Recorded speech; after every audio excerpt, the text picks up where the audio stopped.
in life. Let's welcome him on the stage.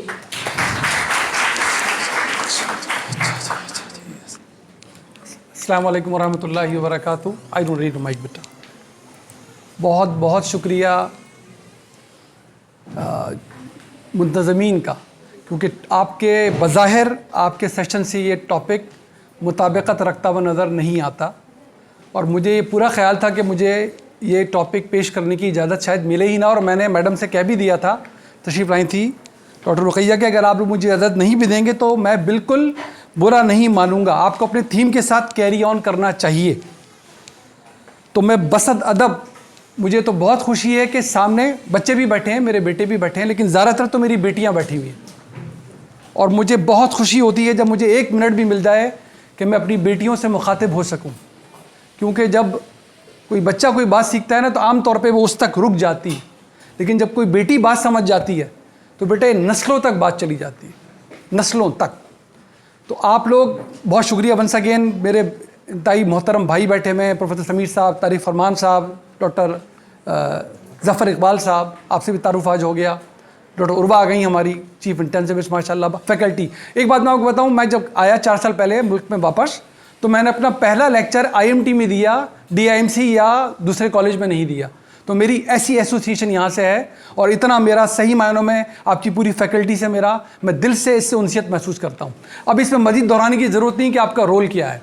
वमन अहियाहा फ़कअन्नमा अहियन्नास जमीआ, जिसने एक जान बचाई उसने गोया पूरी इंसानियत की जान बचा ली। आपका कैरियर तो रोज़ाना जान बचाने के लिए हमेशा कोई सर्जरी नहीं करनी पड़ती, कोई बड़ा ऑपरेशन नहीं करना पड़ता। आपने सही वक्त पे जाके सही अंदाज में सिर्फ ऑक्सीजन अटैच कर दी है, आपने सही वक्त पर किसी को ग्लूकोज का इंजेक्शन लगा दिया, आपने सही वक्त पर उसको एक मशवरा दे दिया कि अभी आपको कैंसर नहीं हुआ, सिगरेट छोड़े हो सकता है, और उसने ये बात सुन के मान ली, आपने जान बचा ली।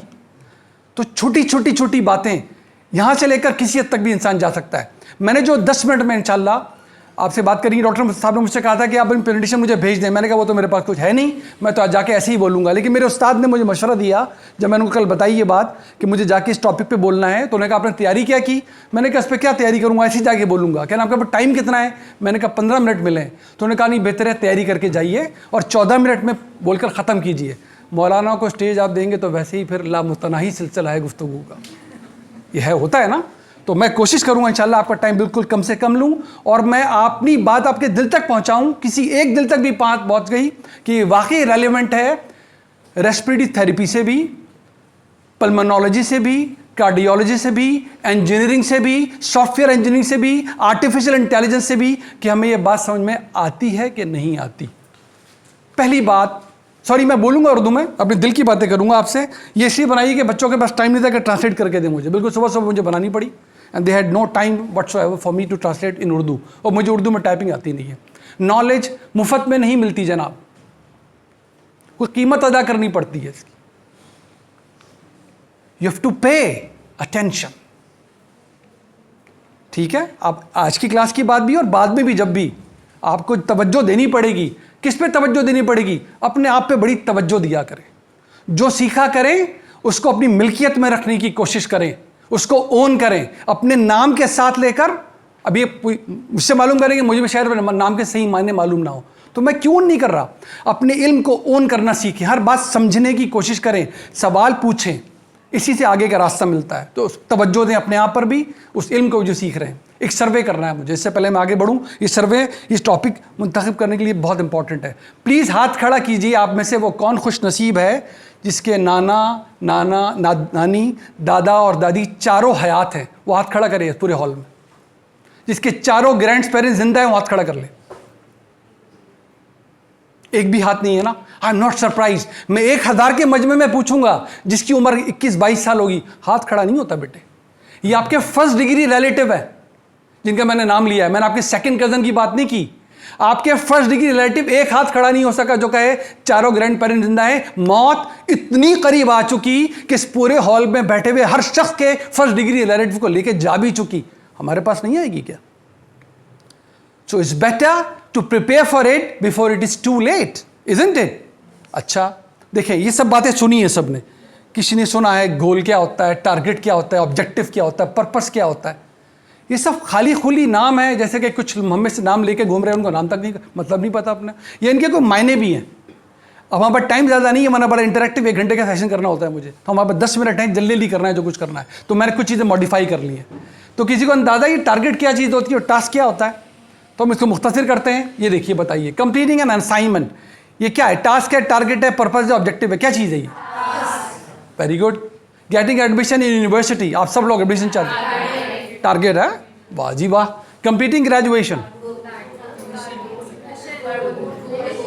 ठीक है। तीसरे सवाल पे देखें क्या हो गया, कितना अच्छा जवाब था, एक साथ, जैसे ये तो कोई सवाल ही नहीं था पूछने का। तीसरे पे आके 10 राय शामिल हो गई, 10 बातें आ गई जी। प्रेइंग सलाद डेली, क्या है? ठीक है। सक्सेसफुल कैरियर, ये क्या है? Getting good salary, lifestyle, ये क्या चीज है? A task is a piece of work usually time bound. A task एक ऐसा चीज जो आपने करनी है। आपका आज का टास्क ये था कि मैं अपनी यूनिवर्सिटी आने से पहले अपना होमवर्क अगर कोई था, असाइनमेंट था, पूरा करके पहुंचूं।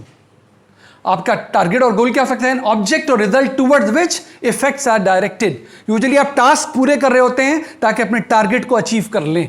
आज का टारगेट था, मिसाल के तौर पे, ये 5 नमाजें टाइम पर हो जाएं, मेरे सारे असाइनमेंट आज जमा हो जाएं। आज आखिरी तारीख थी, तो मैंने सारे टास्क किए थे, अब टारगेट है आज जमा भी करा दूं उनको। ये क्या होता है? Objective. What, this is the what of your life. ये क्या है आपकी जिंदगी में कि आपको अचीव करना क्या है। आमतौर पे इसको करने के लिए आपको टास्क और टारगेट पूरे करने होते हैं, तब जाके कोई ऑब्जेक्टिव। क्या ऑब्जेक्टिव? ऑब्जेक्टिव ये है, इस सेमेस्टर का काम, इससे के सारे असाइनमेंट, इसका थीसिस, ये इससे पहले ही जमा हो जाए। क्या चीज? असाइन, वो पूरा थीसिस। ये वॉट है, ये आपका ऑब्जेक्टिव है। ये क्या चीज है फिर? ये क्या बचा? बात तो वहीं आ गई, यहीं तक लाना था। क्या है जी? ये आपका वाय है, ये आपकी ओनरशिप है। जो भी आप कर रहे हैं, कर क्यों रहे हैं आप? किसी ने आप पे ये थोप दिया है? आप वाकई करना चाहते हैं कि नहीं? आपने इसको ओन किया है कि नहीं? जब ये आपका बनेगा तो फिर आप मेहनत से आगे बढ़ेंगे, और जब ये आपका नहीं बनेगा और आपको करना पड़ेगा तो आप मुशक्कत की जिंदगी गुजार रहे होंगे। क्या फर्क है मेहनत और मुशक्कत में? सदा जो मिलती है वो कैदे बा, क्यों? कि आपका दिल चाहे ना चाहे, आप बीमार हो या ना हो, आपके पास टाइम हो ना हो, ये काम तो आपने करना ही करना है। तो ये बेजारी के साथ किया जाता है, ये कोफ्त के साथ किया जाता है, ये मजबूरी के साथ किया जाता है, ये मुशक्कत होती है। जो ओनरशिप के साथ काम किया जाता है वो मेहनत होती है, उसको ओन किया जाता है। पर्पस क्या होता है? वो सारे टास्क, वो सारे टारगेट, वो सारे ऑब्जेक्टिव्स जो आप हासिल कर रहे हैं किसी वजह से, वो वजह क्या है? जो आपने ओन की है, जो आपकी समझ में आ चुकी है। एक क्यूमुलेटिव इफेक्ट है सारे टास्क, टारगेट्स, ऑब्जेक्टिव और गोल्स का। ये आपका नज़्बुल ऐन, ये आपका मकसद होता है, आपका पर्पस होता है। इसी पे बोला जा सकता है ये लफ्ज। बताइए, पर्पस है तीनों में से कोई? बताइए, पर्पस है कहीं? इस पूरी लिस्ट में कोई पर्पस नजर आता है अब आपको ये सब सुनने के बाद, या सिर्फ टास्क और टारगेट्स नजर आ रहे हैं यहां पर? एक शख्स समझता है कि 4 साल की ग्रेजुएशन कर लेना HEC अप्रूव यूनिवर्सिटी से मेरा पर्पस है, और उसको डिग्री मिलती है। डिग्री मिलते ही पहला ख्याल उसके जहन में क्या आ रहा है आज? तो उसने कहा अच्छा ये पर्पस था, ये तो हो गया, एक नया पर्पस मेरे सामने आ गया, मुझे जॉब चाहिए। इसकी परेशानी का जो आलम था, डिग्री लेते ही किसी और चीज में तब्दील हो गया। सोच तो रहा था 4 साल का लंबा अरसा है, मेरा मकसद कब पूरा होगा, आज ये पूरा हुआ है, नया मकसद सामने आ गया। आ गया नहीं आ गया? तो देखें, पर्पस के बाद पर्पस। क्यों? क्योंकि पर्पस समझा जो नहीं है। एक टारगेट को पर्पस समझे बैठे थे। मैं इस स्लाइड को किसी और तरह पेश करता हूं। It takes me usually 10 minutes on this slide, I will take 2 minutes today only. इसलिए मैंने आपसे पूछा नहीं, मैंने उल्टा सवाल को दोहरा लिया। आप में से वो हाथ खड़ा करे जिसको इनमें से कुछ नहीं चाहिए, वो हाथ खड़ा कर ले जिसको इनमें से कुछ नहीं चाहिए। हमने लिखा है अच्छा कैरियर, पैसे, लग्जरी भी क्यों ना हो, रिलेशनशिप्स, माँ बाप से लेकर कोई भी रिलेशनशिप, हेल्थ, लॉन्ग लाइफ, ठीक है, सबको चाहिए। जब ये सब होगा तो इसका नतीजा निकलेगा, वो होगा इत्मीनान, वो होगा उस ऊपर की चीज़ में से कुछ भी हटा लें आप, इत्मीनान जाता रहेगा। जाएगा नहीं जाएगा? ठीक है, जाएगा ना? तो पीस चाहिए या नहीं चाहिए? सब कुछ छुपा लूँ तो सिर्फ पीस लिख दूँ, और सब कुछ दिखा दूँ तो उसका हासिल इत्मीनान लिख दूँ, ऐसा ही है। अब ज़रा तवज्जो दीजिए, इल्म के लिए कीमत अदा करनी पड़ती है जनाब, और कीमत है तवज्जो। इनमें से या तो कुछ मिलेगा नहीं या सब कुछ भी नहीं मिलेगा, और मिल भी गया तो चलेगा नहीं। कितने हैं जिनको कैरियर मिलता है? कितने कजन वजन आपके होंगे कहीं से यूनिवर्सिटी में एडमिशन ही नहीं मिला उनको? कितने हैं जिनको वेल्थ और लग्जरी मिलती है? कितने इनको रिलेशन मिलते हैं? अभी आपने देख लिया, दादा नानी में कोई जा भी चुका। मेरी बात करें, मेरे तो वालिद का भी इंतकाल हो चुका। हेल्थ कौन होगा, मैं तो क्या कभी बीमारी नहीं पड़े, कौन होगा अस्पताल में नहीं गया उसको बीमार नजर नहीं आते। लॉन्ग लाइफ कौन है यहाँ पर जो जिसकी उम्र इस पूरी दुनिया में 100 साल होगी, उसकी तस्वीर अखबार में छपेगी। अभी एक एयरलाइन को पता चला कि हमारा पैसेंजर 103 साल का है जो ऑन बोर्ड आ रहा है, तस्वीर खींच की उन्होंने अपनी वेबसाइट पे लगाई है, welcome on board a passenger with 103 years, ticket is free, upgraded to business class. She was travelling from UAE to Morocco. ये हाल है, 100 साल का हो जाना इतनी अचंभे की बात है। कौन सी लॉन्ग लाइफ, कहां से लॉन्ग लाइफ? और जब इतने क्रॉस लगेंगे, ये दुनिया किस उसूल पे बनाई गई है? इब्तला के उसूल पर, टेस्ट के उसूल पर, रिजल्ट के उसूल पर नहीं बनाई गई। या तो ये मिलेगी नहीं, और अगर मिल गई तो चलेगी नहीं। लिहाजा जब ये ऐसा होगा तो कितना बड़ा क्रॉस लगेगा इस इत्मीनान पर आकर, ये कहां बाकी रह जाएगा? मुझसे आप पूछें, जब मेरे वालिद का इंतकाल हुआ तो अल्हम्दुलिल्लाह कहने को मैं अपने पैरों पे खड़ा था, मुझसे बाहर रहता था, जो चाहता था वो करता था, हर चीज़ मैसर थी। लेकिन जितना मैं उस अकेले दिन में रोया हूँगा, अल्लाह करे खशियत इलाही में आंसू कभी टपके आंखों से, उतना मैं बूढ़ा आदमी हूँ तो बाल मैंने बाहर से काले किए, अंदर से तो बुजुर्गी पूरी है। पूरी जिंदगी में मिला के मैं उस दिन के 2 घंटों के बराबर नहीं रो सका। ये है पीस, इत्मीनान तो ऐसे जाता है। यहाँ पर कुछ भी हो जाए, बेटे के दांत में कुछ चिप हो गया ऑफ, जब तक मैं मुंह मांगी कीमत देकर डेंटिस्ट से, उसी रात में मैंने उसका वो नहीं लगवा लिया जो भी लगाना था उसने, मुझे इत्मीनान ही नहीं आ सका। मैं सोया ही नहीं उस रात से पहले, जब तक उसको मैंने घर से बोला जो पैसे चाहिए ले लो, fix it before I sleep. ये इत्मीनान है इस इंसान का। करें तो क्या करें फिर? क्या ये बता रहा है कि दुनिया छोड़ दें, बस एक कोना पकड़ के बैठ जाएं? नहीं साहब नहीं, ये डिज़ाइन नहीं है। डिज़ाइन समझ में आ जाएगा तो देखें ज़िंदगी कितनी मॉडर्न, कितनी ब्रांडेड गुजरने वाली है, कैसी खुशबूदार, कैसी इत्मीनान वाली। डिज़ाइन समझ में आना चाहिए, बस समझ में आ जाएगा ज़िंदगी बहुत आसान है। वो क्या है? वो ये है कि आप एक सही चीज़ को, इनमें से कुछ एक चीज़ भी गलत नहीं जिसकी तमन्ना आप कर रहे हैं, ये आपको ऐसा बनाकर दुनिया में भेजा गया है। अगर आपको ऐसा बनाकर दुनिया में न भेजा गया होता तो हम कसूरवार ठहर जाते। हमारे बनाने वाले ने हमें बनाकर ही ऐसा भेजा है। फ़अल्हमहा फ़ुजूरहा व तक़वाहा इन्ना हदैनाहुस सबील व हदैनाहुन नजदैन। दोनों रास्ते बताए हैं, अपनी ख्वाहिशात को पूरा करो, ये हमने तुम्हारे अंदर रख के भेजा है दुनिया में। लेकिन एक ब्रैकेट लगाओ दोनों तरफ। कैरियर बनाना है, बनाओ, किसी की टांग मत खींचना पीछे की तरफ आगे बढ़ने के लिए। दौलत चाहिए, हलाल तरीके से कमाओ। कितनी कमाओगे? सारी दुनिया मिलकर भी एक शख्स का जिक्र है कुरान में, उसके बराबर की दौलत कमा नहीं सकती। उन्होंने दुआ ही मांग ली थी, मेरे बाद ऐसी दौलत, ऐसी हशमत, ऐसा मुल्क, ऐसी बादशाही किसी को मिले ही नहीं। दुआ कबूल है, मिलेगी भी नहीं। वो थे सुलेमान अलैहिस्सलाम। उसका कुछ हिस्सा फ़िरौन के हाथ आ गया था, तो जब उसके हाथ में आया तो उसने क्या ऐलान किया फ़िरौन ने? अना रब्बुकुमुल आला, मैं ही तो हूँ सबसे बड़ा रब। उसकी दौलत ने ये खुन्नास दिया उसके दिमाग में, और उससे कहीं ज़्यादा दौलत, जिनों तक पे तसर्रुफ़, हुक्म की उदूली का कोई सवाल ही नहीं, सुलेमान अलैहिस्सलाम के पास आ गया। उन्होंने नहीं कहा अना रब्बुकुमुल आला, उन्होंने ये भी नहीं कहा मैं ही रब हूँ, उन्होंने कुछ और ही कहा, रब्बी औज़िअनी, ऐ मेरे रब मुझे संभाल के रख। क्योंकि बहुत कुछ आ गया ना हाथ में, बहुत आसानी से इंसान फिसलता है इस रास्ते से। रब्बी औज़िअनी अन अश्कुर निअमतक अल्लती अनअमत अलैया व अला वालिदै व नअमल सालिहन तरदाहु वअदखिलनी बिरहमतिका फी इबादिका स्सालिहीन, मुझे संभाल के रख, शुक्रगुजार हो मेरा उस पर जो तूने मुझे और मेरे बड़ों को दिया है, मुझसे वो अमाल करवा जो तुझे पसंद आ जाएं और मुझे अपने सालिहीन में से रखना हमेशा।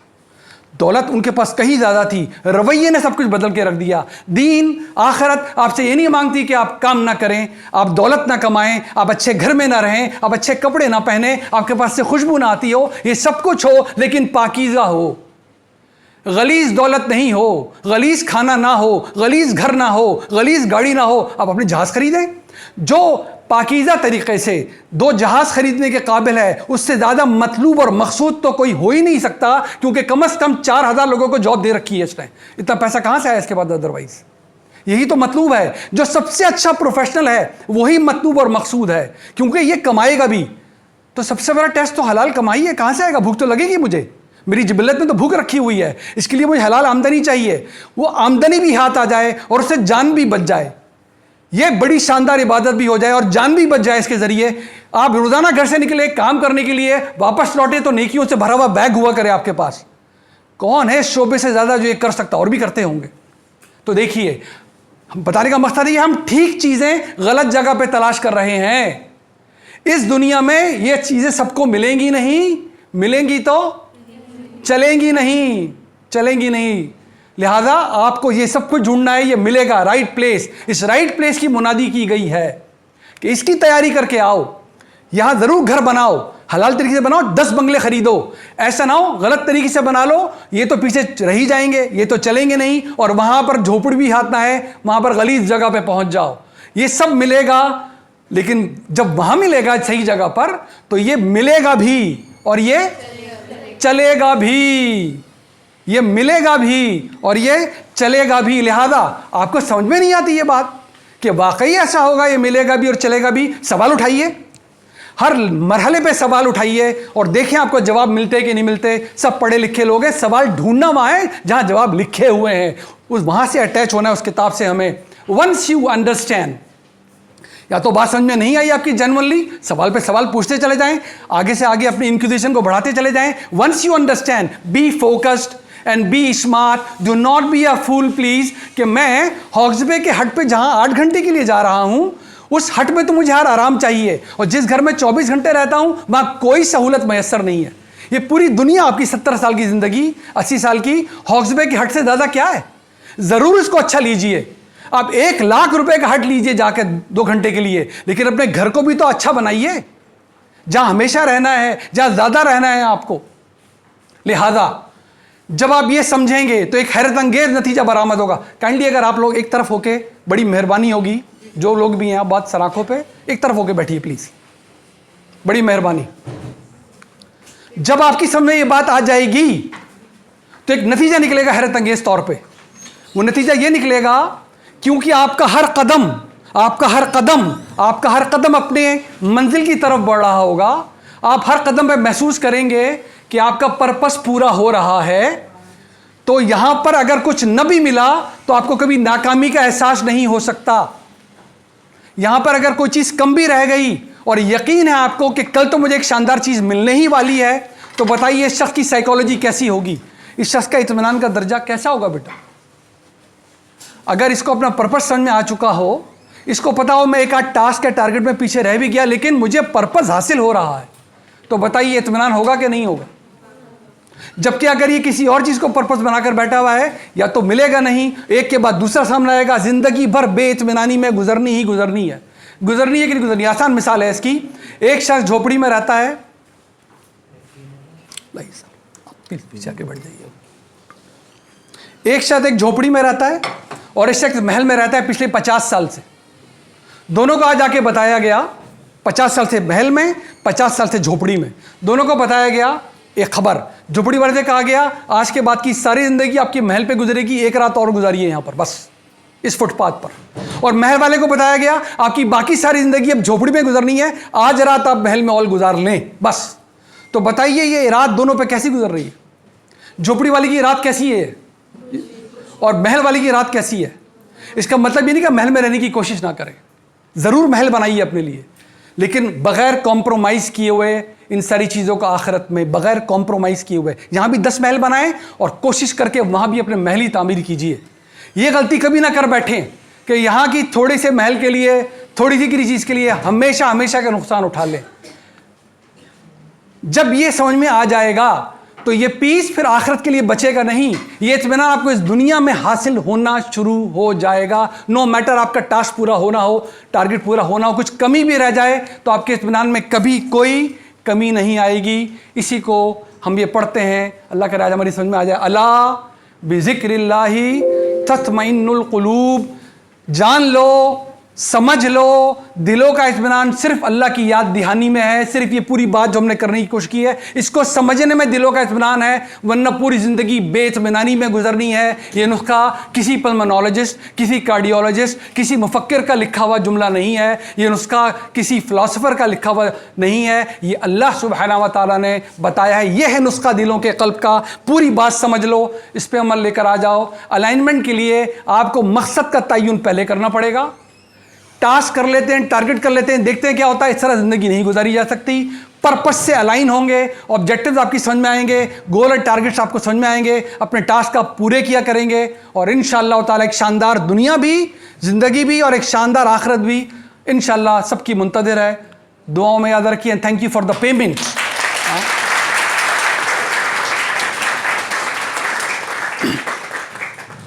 कोई सवाल बेटा है तो पूछ लें आप, वैसे तो बात वाज़ेह हो चुकी, फिर मैं इजाज़त लूँगा सर। ठीक है, चलिए अपना बहुत ख्याल रखें सर। मैं बस अब इजाज़त लूँगा मैं।